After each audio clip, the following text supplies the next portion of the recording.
28 सितंबर 1907 एक ऐसे व्यक्ति का जन्म होता है जो आगे जाकर इंकलाब जिंदाबाद नारे को बहुत पॉपुलराइज करने वाले थे। शहीद भगत सिंह। इनका नाम और इनकी कहानी हम सब ने सुनी है, लेकिन इनको इतना अलग क्या बनाता है कि ये भारत के सबसे सेलिब्रेटेड रेवोल्यूशनरी हो गए हैं। आइए इस वीडियो में उनकी जिंदगी के कुछ मेजर इवेंट्स को देखते हैं और उनसे एक मेजर चीज सीखने की कोशिश करते हैं। 1919 में जब वो सिर्फ 11-12 साल के थे तो जलियांवाला बाग हत्याकांड के कुछ घंटों बाद वो वहाँ गए थे और वहाँ की खून भरी मिट्टी को कलेक्ट करके घर लेके आए थे। कहा जाता है कि इस मिट्टी को वो रोज वर्शिप करते थे। उसके अगले ही साल 1920 में उन्होंने नॉन कोऑपरेशन मूवमेंट भी ज्वाइन किया था। लेकिन 1922 के चौरी चौरा इंसिडेंट के बाद जब गांधी जी ने नॉन कोऑपरेशन मूवमेंट विड्रॉ कर लिया तो भगत सिंह को लगने लगा कि अंग्रेज़ों को सिर्फ हिंसा से ही भगाया जा सकता है। 1926 में उन्होंने हिंदुस्तान रिपब्लिकन एसोसिएशन ज्वाइन किया, जिसका बाद में उन्होंने नाम हिंदुस्तान सोशलिस्ट रिपब्लिकन एसोसिएशन कर दिया। उसके अगले साल उनके माँ बाप चाहते थे कि वो शादी कर ले, लेकिन इस शादी को अवॉइड करने के लिए भगत सिंह अपने घर से भाग गए और उन्होंने पीछे एक लेटर छोड़ा जिसमें लिखा हुआ था कि अभी उनकी ज़िंदगी एक नोबल कॉज की ओर डेडिकेट हो गई है, जो थी देश की आज़ादी, और दुनिया की कोई भी डिज़ायर उनको भटका नहीं सकती है। यहाँ उनकी ज़िंदगी से सीखने वाला हमारा सबसे बड़ा लेसन आता है।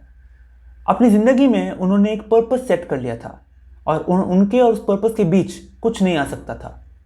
इस पर्पस के लिए वो अपना सब कुछ सैक्रिफाइस करने को तैयार थे, अपनी पर्सनल लाइफ और अपनी जान तक। हम सबको एक ऐसा पर्पस अपनी ज़िंदगी में रखना चाहिए जिसके थ्रू हम किसी न किसी तरह समाज की सेवा करें और हमारे और इस पर्पस के बीच कुछ नहीं आना चाहिए। अगला मेजर इवेंट होता है 1928 में, जब लाला लाजपत राय की मौत का बदला लेने के लिए एचएसआरए के मेंबर्स जेम्स स्कॉट को मारने का प्लान बनाते हैं, लेकिन गलती से जॉन सॉन्डर्स को मार देते हैं। इस इंसिडेंट को लाहौर कॉन्स्पिरेसी केस या सॉन्डर्स मर्डर केस कहा जाता है, जिसके बारे में मैंने ज़्यादा बात अपने चंद्रशेखर आज़ाद वीडियो में की है, तो अगर आपको इसकी डिटेल्स चाहिए तो आप वो वीडियो चेकआउट कर सकते हैं। एचएसआरए का अगला मेजर एक्शन आता है 8 अप्रैल 1929 को, जब दो बिल्स का विद्रोह करते हुए भगत सिंह और बटुकेश्वर दत्त दिल्ली के सेंट्रल लेजिस्लेटिव असेंबली में बॉम्ब्स फेंक देते हैं। बॉम्ब्स एम्प्टी बेंचेस पे फेंके गए थे ताकि इससे ज़्यादा मेजर कैजुअलिटीज़ ना हो। दोनों भगत सिंह और बटुकेश्वर दत्त बॉम्ब्स फेंक के वहाँ से एस्केप कर सकते थे, लेकिन अपने प्लान को फॉलो करते हुए उन्होंने अपने आप को सरेंडर कर दिया ताकि कोर्ट प्रोसीडिंग्स के वक्त वो अपने कॉज को और प्रमोट कर सके। दोनों जानते थे कि पुलिस उनके साथ क्या क्या कर सकती है जब वो जेल में है और कि ये डेथ सेंटेंस की ओर भी लीड कर सकता है, लेकिन फिर भी उन्होंने अपने आप को सरेंडर किया अपने कॉज, अपने पर्पस के लिए। जल्द ही पुलिस ने एचएसआरए के और मेंबर्स को अरेस्ट किया और पुलिस को भगत सिंह और सॉन्डर्स मर्डर केस के बीच कनेक्शन भी दिख गया। एचएसआरए के मेंबर्स के खिलाफ ट्रायल शुरू हुआ, लेकिन ट्रायल के दौरान ही भगत सिंह ने अपने साथियों के साथ जेल के अंदर ही एक रेवोल्यूशन शुरू कर दिया था।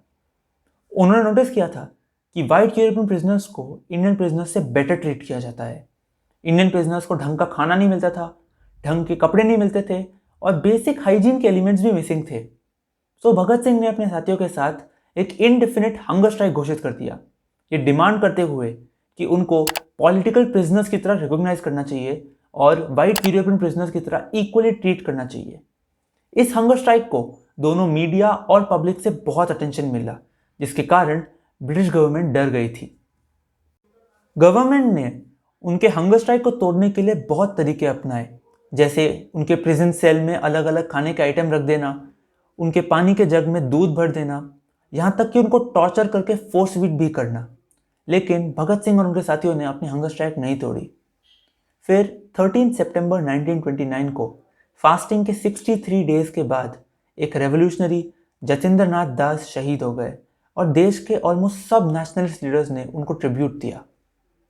फिर 5 अक्टूबर 1929 को अपने पिताजी और कांग्रेस की बात मानते हुए भगत सिंह ने अपनी हंगर स्ट्राइक तोड़ी और तब तक 116 दिन हो गए थे।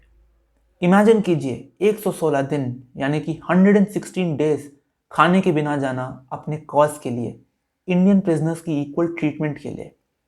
यहाँ पर भगत सिंह के साथ साथ बटुकेश्वर दत्त, जतिन दास जैसे उनके साथियों को भी याद करना और सम्मान देना बहुत ज़रूरी है, जिन्होंने उनके साथ ये हंगर स्ट्राइक अंडरटेक किया था। Bhagat Singh, Sukhdev, and Rajguru were sentenced to death in the Lahore conspiracy case, but the schedule of their hanging was moved forward by 11 hours and they were hanged to death on 23rd March 1931. In fact, according to Bhagat Singh's death certificate, his body remained suspended for a full hour and was not taken down so that his death was confirmed. The number of things that Bhagat Singh achieved at the age of 23 and the things that we can learn from him are so many that this video can't cover them all. Of course, there are people who don't agree with some of his views on atheism, socialism, and that's fine. Everyone can have their own opinions. But if there is one thing that we can take away from his life as a learning, then that is having a cause to work for in life and giving everything we have for this cause. We all should have this kind of a purpose and this kind of a vision in our lives. On his birth anniversary, let us inculcate this learning in our lives and live up to what he had said. They may kill me, but they cannot kill my ideas. They can crush my body, but they will never be able to crush my spirit.